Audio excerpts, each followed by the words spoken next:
وقال الله تبارك وتعالى في شان حبيبه مخبرا وآمرا إن الله وملائكته يصلون على النبي يا أيها الذين آمنوا صلوا عليه وسلموا تسليما الصلاة والسلام عليك يا سيدي يا رسول الله وعلى آلك وأصحابك يا سيدي يا حبيب الله الصلاة والسلام عليك يا سيدي يا رحمة للعالمين وعلى آلك وأصحابك يا سيدي يا إمام الأنبياء والمرسلين مولاي صل وسلم دائما أبدا على حبيبك خير الخلق كلهم يا رب بالمصطفى بلغ مقاصدنا فاغفر لنا ما مضى يا واسع الكرم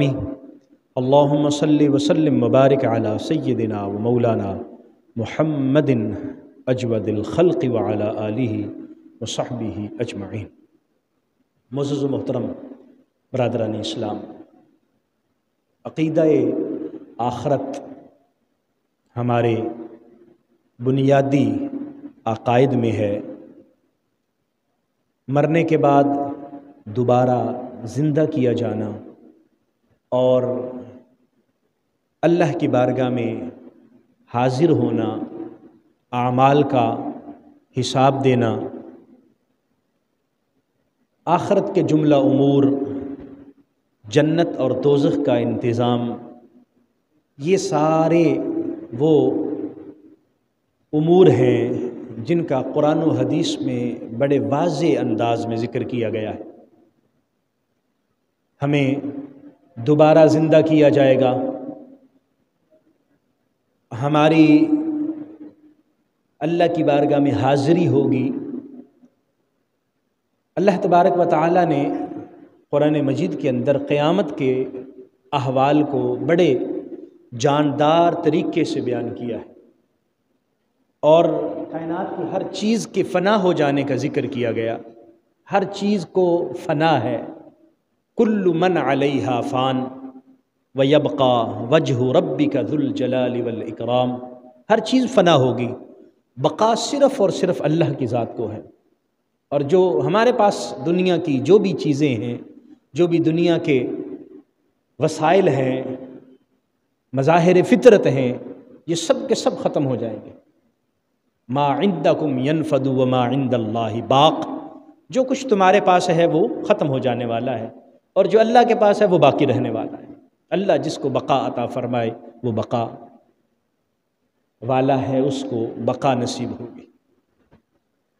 ہمارے دوبارہ زندہ کیے جانے سے متعلق قرآن مجید نے بڑے جاندار انداز میں واضح طور پر ہمیں پیغام دیا ہے۔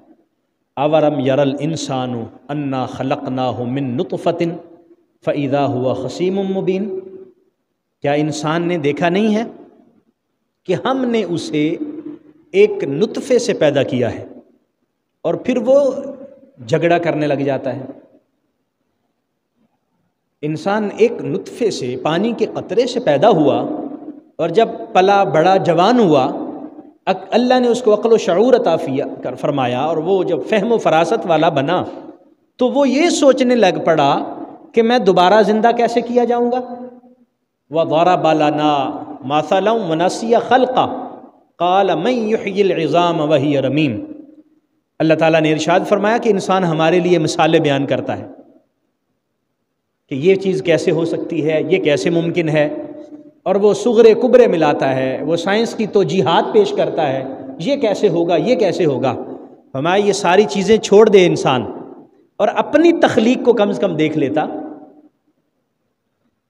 ہمارے لیے مثالیں بیان کرتا ہے، وَضَرَبَ لَنَا مَثَلًا وَنَسِيَ خَلْقَهُ، اپنی تخلیق کو وہ بھول چکا ہے، اور کہتا کیا ہے، مَن يُحْيِي الْعِظَامَ وَهِيَ رَمِيمٌ۔ یہ ہڈیاں جب بسیدہ ہو جائیں گی تو ان ہڈیوں کو دوبارہ زندگی کون دے گا؟ ان ہڈیوں کو دوبارہ زندہ کون کرے گا؟ تو اللہ تعالیٰ نے فرمایا قل یحییہ اللہ، اللہ اس کو زندہ کرے گا جس نے پہلی مرتبہ تمہیں پیدا فرمایا۔ انشأہا اول مرہ، جس اللہ نے پہلی مرتبہ پیدا کیا وہی اللہ تمہیں دوبارہ پیدا کرے گا۔ اس کے لیے کون سا مشکل ہے، اس کے لیے کون سا، وہ اس کے لیے تگ و دو کرنا پڑے گی، اس نے کن کہنا ہے اور وہ ہو جانا ہے۔ قرآن مجید نے بارہا انسان کی تخلیق کا ذکر کیا، اسی مٹی کا ذکر کیا، منہا خلقناکم وفیہا نعیدکم، اسی مٹی سے تمہیں پیدا کیا ہے، اسی میں تم جاؤ گے اور دوبارہ پھر اسی سے زندہ کیا جائے گا، ومنہا نخرجکم، اسی سے ہم دوبارہ تمہیں نکالیں گے۔ سو یہ کائنات کا سارا نظام جب اللہ چاہے گا لپیٹ دیا جائے گا۔ اذا الشمس کورت واذا النجوم انکدرت واذا الجبال سجرت واذا العشار عطلت واذا الوحوش حشرت واذا البحار سجرت واذا النفوس زوجت۔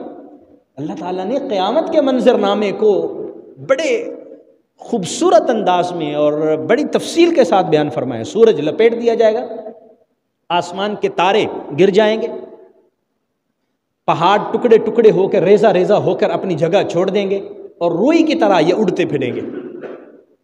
اور اللہ تعالیٰ نے 10 ماہ کی اونٹنی کا ذکر فرمایا، 10 ماہ کی جو گابن حاملہ اونٹنی ہوتی ہے، عرب اس کا بڑا خیال رکھتے ہیں، اس کی بڑی حفاظت کرتے ہیں، وہاں اس وقت اس کا بھی کسی کو خیال نہیں ہوگا۔